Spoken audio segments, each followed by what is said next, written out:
I have been every voice you have ever heard inside your head. Every Jedi who ever lived lives in you. The Force surrounds you, Rey. Hey everyone, welcome back to the channel. So in today's video, I'll be addressing a really cool theory that could lead to a new generation of Star Wars content. More specifically, we'll be talking about how Palpatine completed the Sith ritual of Force transference on EXEGOL. At the end of Episode 9, The Rise of Skywalker, Palpatine and Rey engage in a final battle, which also features Ben Solo. The basis of this theory lies before the final moments of Rey battling Palpatine. Palpatine is quoted as saying, "She will take her revenge, and with a stroke of her saber, the Sith are reborn." As Ben Solo appears to aid Rey, Palpatine comments on their Force connection and says, "Unseen for generations, and now, the power of two restores the one true Emperor." Rey rejects this ideology and with the help of Kylo, fights Palpatine. Now as they are seemingly defeated, voices of the Force ghosts and Force users of the Jedi give her the ability to go on fighting. So let's stop right there and let's rewind to the beginning of Episode 9. During the opening scene, Supreme Leader Kylo Ren goes to EXEGOL seeking out the Emperor, and as he walks through the corridors of the Sith Temple on EXEGOL, he hears the different voices of different Sith present and past say, "My boy, I've been every voice you have ever heard inside your head." So this is where the theory started to click for me. It's really hard to believe that Palpatine would literally resurrect himself just to keep electrocuting himself to death over and over again. And beyond that, there's more evidence that I'm going to present to you. In Darth Vader issue number 11 of the 2020 run, Darth Vader discovers EXEGOL as he falls privy to the Emperor's long-term plans. The key word here everyone needs to note are long-term plans. So in this issue, there are a few key things we have to pay attention to. As Vader arrives in the back of this large dark-side space creature, he remarks to Palpatine how he wants him to experience pain as well. However, Palpatine simply replies, "You've grown bold, my apprentice, but there is no threat I'm not prepared for." Palpatine eventually submits Vader with his immense power, and reveals to Vader the construction of a fleet of Star Destroyers with Death Star weaponry is well underway. In one particular panel, we even see that Palpatine has begun cloning Snoke, and even is experimenting with cloning Luke Skywalker as evidenced by Luke Skywalker's hand, which is in the tank as well. Now there's another facet of evidence here that actually supplements this theory, which was recently published on starwars.com. The author here writes, "For many years prior to his demise, Palpatine sought immortality on the Sith planet of EXEGOL. It was on this planet that he and his cultists, known as the Sith Eternal, experimented with cloning.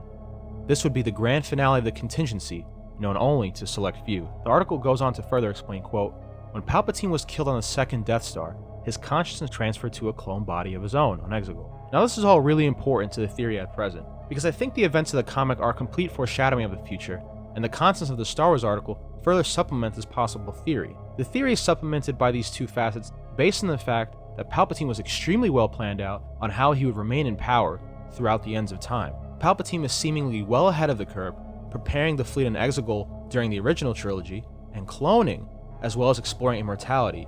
And the exploration of immortality goes all the way back before the sequels during his time with Darth Plagueis. And he seems to have also done extensive research, as hinted in his ideology, because the idea of transferring Force essences from body to body and maintaining himself is something that Emperor Vitiate did 3,000 years before the events of the trilogies in the Old Republic. I think after Palpatine's mishap in the Death Star, the realization that the clock is ticking, and the fact that cloning is not exactly working out, leads him to believe that his best chance of immortality is coaxing Rey into striking him down and transferring his essence to her. And then, the Emperor uses the voices that he used to plague Kylo Ren's mind to also plague Rey's mind, to get her to let go of everything and put all of her Force essence into the final act of the ritual, killing Palpatine.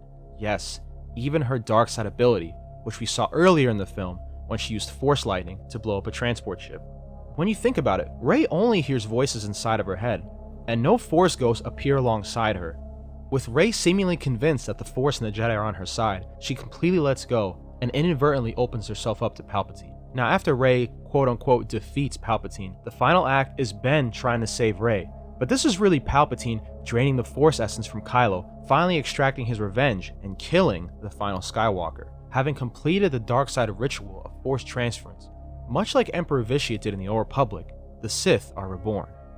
Palpatine, now in control of a Force-powerful vessel, buries the sabers, completely ending the legacy of Skywalker. So guys, how did you like the Star Wars theory / fanfiction? Honestly, even though it's a little far-fetched, I do think there are some credible points to be made, especially with the evidence I presented from the comics, starwars.com, as well as Palpatine's control over Ben's mind.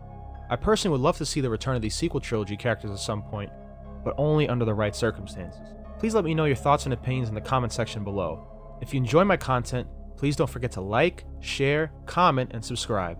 And remember, the Force will be with you, always.